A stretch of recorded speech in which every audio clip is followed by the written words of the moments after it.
Yine hiç planda olmayan bir sürü şey aldığımız için bu haldeyiz.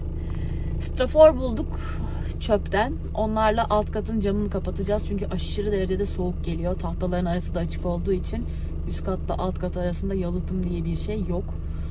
Bayağı soğuk ve rüzgarlı oluyor. Sanayi tipi elektrik süpürgesi aldık. Başka bir ismi olabilir. Bu konuda kafamız çok karışık. Çünkü bir şeyleri İspanyolca anlatmak ve anlamak zorunda kalıyoruz. Ama bazı şeylerin gerçekten Türkçesini bile bilmiyorum yani. O yüzden birisine anlatmak çok zor oluyor. Dolap kulpu falan anlatmaya çalışıyordum bugün mesela. Garip böyle. Başka bir şey diyor insanların. Çevirdiğinizde çıkan şeyler çok doğru olmuyor. Genelde Google'dan fotoğraf bularak anlatıyoruz bir sürü şeyi. Her gün böyle bir sürü yeni kelime öğreniyoruz filan. Şu da bir dolap. Böyle şifoniyerimsi bir dolap. Bir tık daha büyük. Antika. O da çöpteydi. Onunla ilgili de güzel planlarımız var. Hayata döndürebilecek miyiz emin değilim ama aldık. Deneyeceğim. Bayağıdır yapmak istiyordum böyle bir şeyi. Şu beyaz iğrenç şeylerde yine buzdolabı parçaları. Buzdolabı kapağının rafları. Bizim çalışan buzdolabımızın kapağında raf yoktu. Söylemişimdir muhtemelen. Onların yerine deneyeceğiz. Birkaç farklı dolaptan topladık. Umuyoruz ki uyanlar çıkacaktır. Benzin almamız lazım jeneratörümüz için. Bir de tüp almamız lazım. Yine çöpten başka bir ısıtıcı bulmuştuk. Onun için öyle. Koltuğumuz mesela ne kadar temiz değil mi? Bir gün onu da temizleyeceğiz. Ama temizlerken bu hale geldi. Polonya'da biliyorsunuz hava hep böyle soğuk olduğu için ve bir türlü güneş göremediğimiz için biz bunları böyle bir temizleme malzemesiyle ıslattık. Bundan daha iyi haldeydi ama yine de kirlilerdi. Sonra kuruyunca böyle oldu. Yani aslında daha beter bir hale getirmiş olduk. Böyle. Fatih de tuvaletimizin çatısını kapatacak bir malzeme bakıyor. Konuştular, anlaştılar, bir şeyler çıkaracaklar ama kısmet. Bizden böyle. Ben de kemerimle oturuyorum çünkü neden çıkarayım?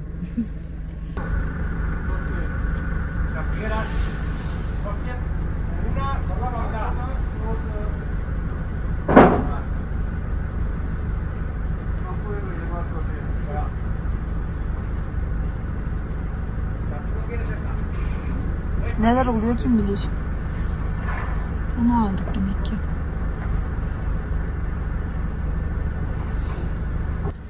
Türkiye'de böyle mi bilmiyorum. Belki böyledir çünkü bence çok mantıklı. Böyle büyük malzeme alacaksanız eğer, yani ağır malzemeler, inşaat malzemesi filan, bu tarz yerlerin içine hep arabanızla giriyorsunuz. Ne alıyorsanız arabanıza yüklüyorsunuz. Çıkışta barkodlarını okutarak ödemenizi yapıyorsunuz. Polonya'da yoktu aslında böyle bir şey, ya da belki biz mi denk gelmedik diyeceğim ama kaçmazdı bence bizden. Türkiye'de de böyle mi bilmiyorum. Arabamızda çok fazla boş yer olduğu için dedik ki bunu da alalım biz. Bakalım nereye gidecek. Yardıma geleyim mi? Ne? Yardıma geleyim mi? Sanmıyorum, yok. Kısmet. Belki de vardır. Tada! Onu kucağıma alabilirim. Bir dakika, bir yer var mı? Çünkü bir ısıtıcı daha bulduk. Onu da alıyoruz. Eğer çalışırsa bu da bizim olacak. Hakanlar bunun aynısından getirmişti. Ama onların sonuçta ve geri vereceğiz. Sadece şu an üşümememiz için vermişlerdi. Eğer bu çalışırsa bu bizim olacak. Ama yer kalmadı. Şuraya sığması gerekiyor. Hadi gel ısıt bizi. Burada da tüpümüz oldu bir de. Bombona. Biz buraya öyle bir çıkıyoruz ki. Bunların en büyük eğlencesi biziz gerçekten. Gidersek bizi çok özlersiniz ha, değil mi inektikler? Evet, şimdi kapımızı açıyoruz. Buradan sonrasını geri geri giriyor Kangu. Bir de ıslandıktan sonra tabii ekstra zor oluyor.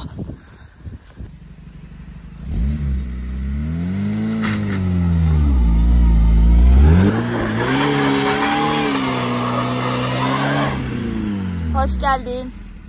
Yeter mi? Yeter bence. Geçen de böyleydi. Fatih'cim beğenmedi. Bir kez daha geliyor. Bence o da bundan keyif alıyor gerçekten.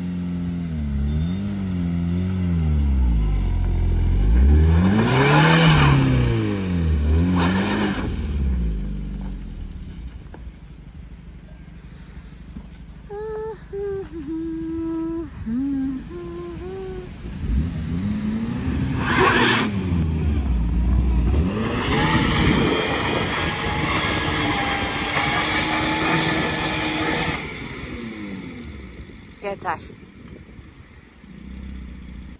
Buzdolabı rafı olsun diye aldığımız 6 farklı değişik raf da bizim dolabımıza uymadı. Yeni çöplerimiz oldu. Yapacak bir şey yok. Bazen deniyoruz, kazanıyoruz. Bazen deniyoruz, kazanamıyoruz. Bu arada buralar inanılmaz kayıyor. Buraya da bir çözüm bulmak lazım da bir gün ona da sıra gelecek inşallah. Şurada sürekli düşüyorduk. Artık daha yavaş geçiyoruz. Bu atlar da biz yokken, özellikle küçük olan, sürekli bu çitleri aşıyor. Buraları birazcık perişan etmiş. Ama çok tatlı. Burayı da temizlediler, yiyip bitirdiler bütün otları. Fakat o gördüklerinizi beğenmemişler. Onlar duruyor. Çok güzel soğanlarımız vardı, vahşi soğanlarımız. Onlar da gitmiş. Toplayacaktım ama biraz geç kalmışım. Biz yokken hepsini yemişler.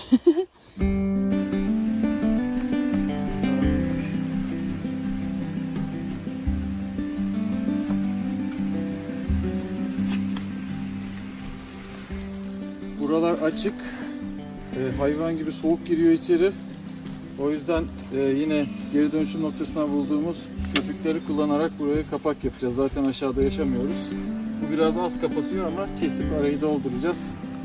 Taşlarla da destekleyeceğiz. Olacak bitecek. Camı ölçtük, birkaç yerden işaretledik ki düz kesebilelim. Şöyle bir hayali çizgimiz var. Keseceğiz şimdi. Çünkü onu öyle sıkıştıracağız zaten birazcık. Evet, bir tık büyük olması küçük olmasından iyi. Aynen öyle.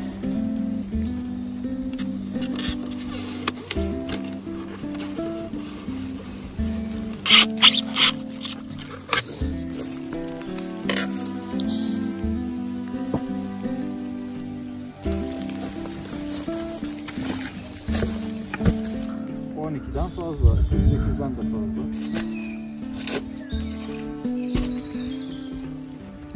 Mesela şimdi buranın çatlak olması kötü gibi gözüküyor olabilir ama buradan büyük bir pencere açarken bize bayağı bir yardımı dokunacak. Şu üst tarafa böyle kütük gibi uzun taş da koyuyorlar ama bence biz bulamayız. Muhtemelen kütükle destekleyeceğiz.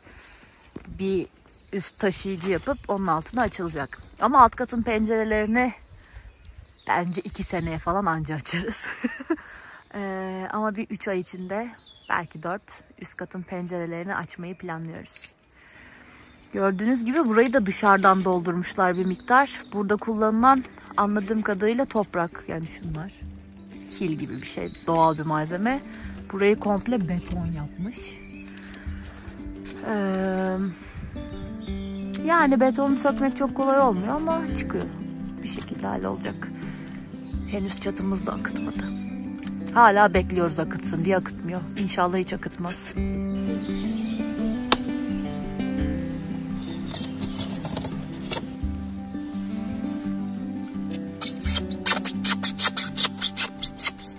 Tada! Yaptık, oldu.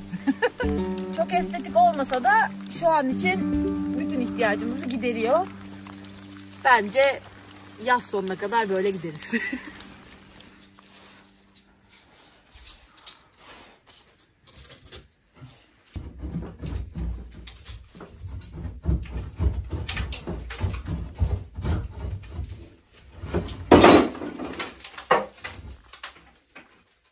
Kurtulduk. Bu da çalıştı. Yani Fatih bir 30 kere falan bastı düğmesine ama başardı. Nasıl yaptın? Tüpü tam dedantörü tam oturtamamışım. Dedantör de eski çünkü. Silmiştim ama. Oy. Oo. Çok alev çıktı. Normal mi? Bilmem. Şöyle kısıkta çalıştıralım bakalım. Oy. Çok heyecanlı. Niye öyle oluyor? Yanmayalım. Yer taş. Oy. Efekt gibi.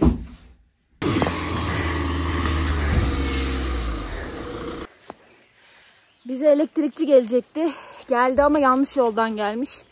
Harita o tarafı gösterdi diyor. Dün özellikle bu taraftan gelmesi konusunda konuşmuştuk ama yolu biliyorum demişti. Neyse, yanlış taraftan gelince saplandı kaldı. Çıkaramadık henüz. Bizim Vitara ile çekeceğiz mecburen. Yerler çok ıslak aslında, o yüzden oluyor bayağı çamur. Yolun burası her ne kadar devlet yolu sayılabilse de, mahallenin yolu olsa da bu bölgede kimse oturmadığı ve talep etmediği için asfaltlanmamış. Daha doğrusu beton dökülmemiş. Üstteki komşu da arsamıza hayvanlarını sokan Isidro burayı böyle kapatmış. Kendi hayvanlarını otlatıyor genelde bu bölgede. Şimdi bu kapıyı açacağız. Bu zamana kadar çıkmaktan korktuğumuz yolu Fatih Vitara ile çıkmayı deneyecek. Korkan bendim gerçi, Fatih değil de hep bunu yapmak istiyordu. Muhtemelen sevinmiştir. Geliyor, bir dakika.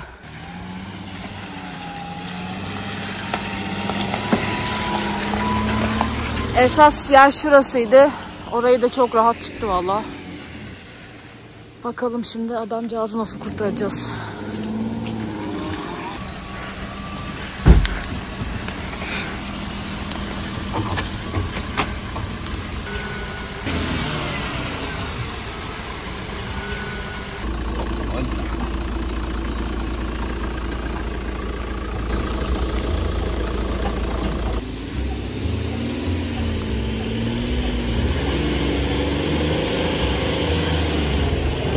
Geçti. Bien, bien.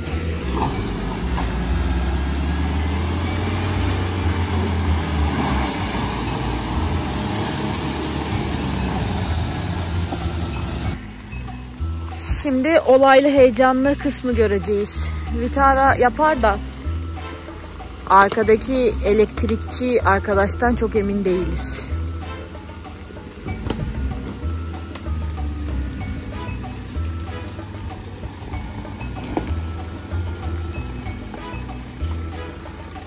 Espera.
En kötü kısmı atlattı da içim gitti vallahi.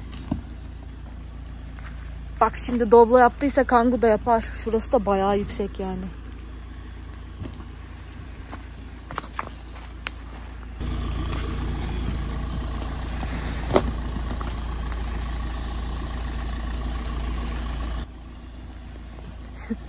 Adamcağız kimsenin geçmediği yerden geçti. Hepimizin merakını gidermiş oldu. Sayesinde biz de Vitara ile denemiş olduk. Fatih çok rahat çıktı. İnerken de çok rahat indi gerçi. Ama adamcağıza üzüldüm yani. Geldiği yol çok daha kötüydü.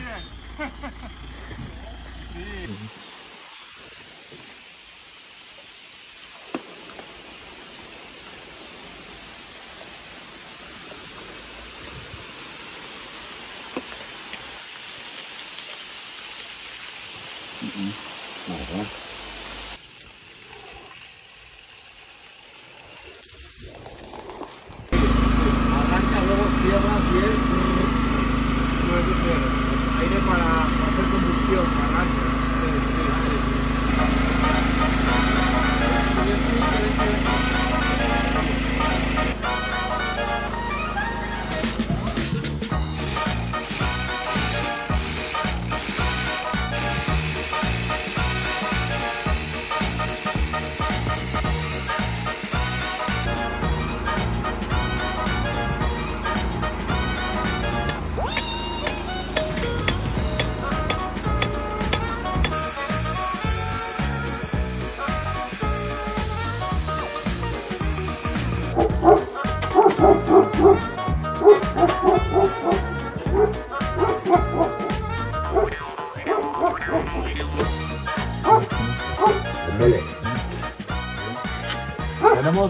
Lolita.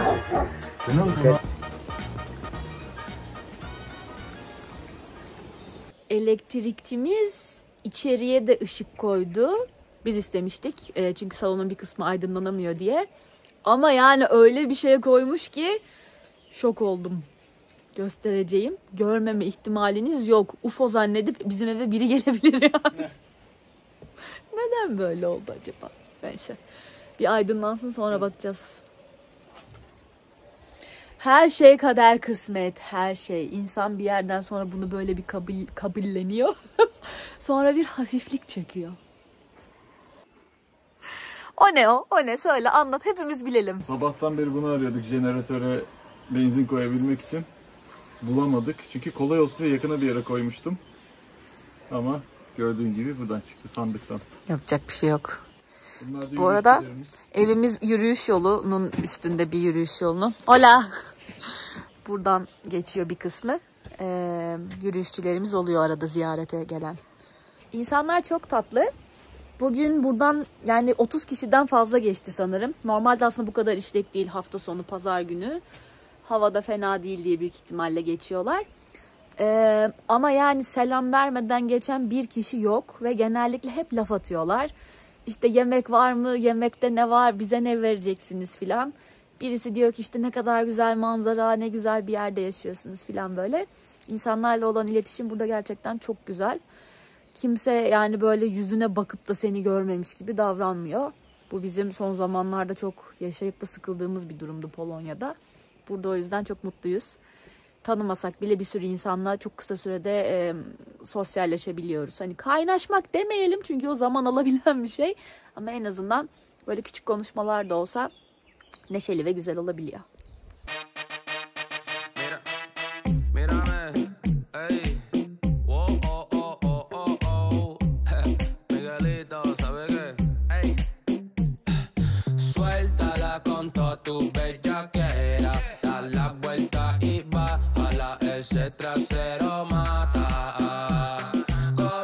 Yapmak istemediğim bir iş varsa önce müziğimi açıyorum, sonra havamı yakalıyorum efendim.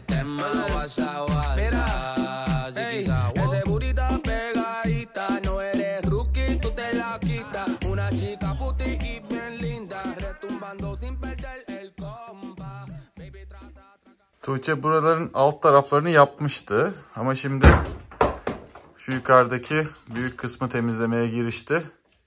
Merdivenimizi ayarladık. Kıyafetlerini giydi. Ben içeride çalışırken o da burada çalışacak.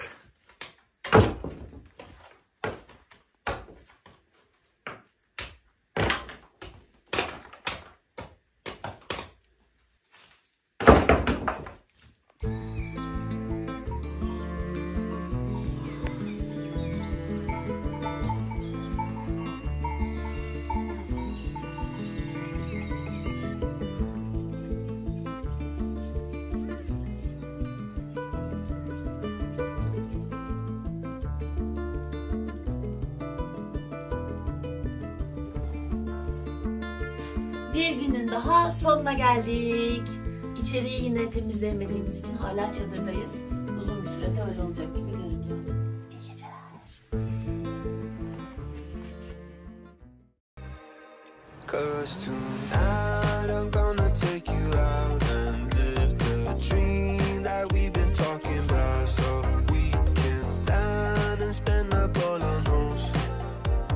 Ben burada atmak istemiyorum.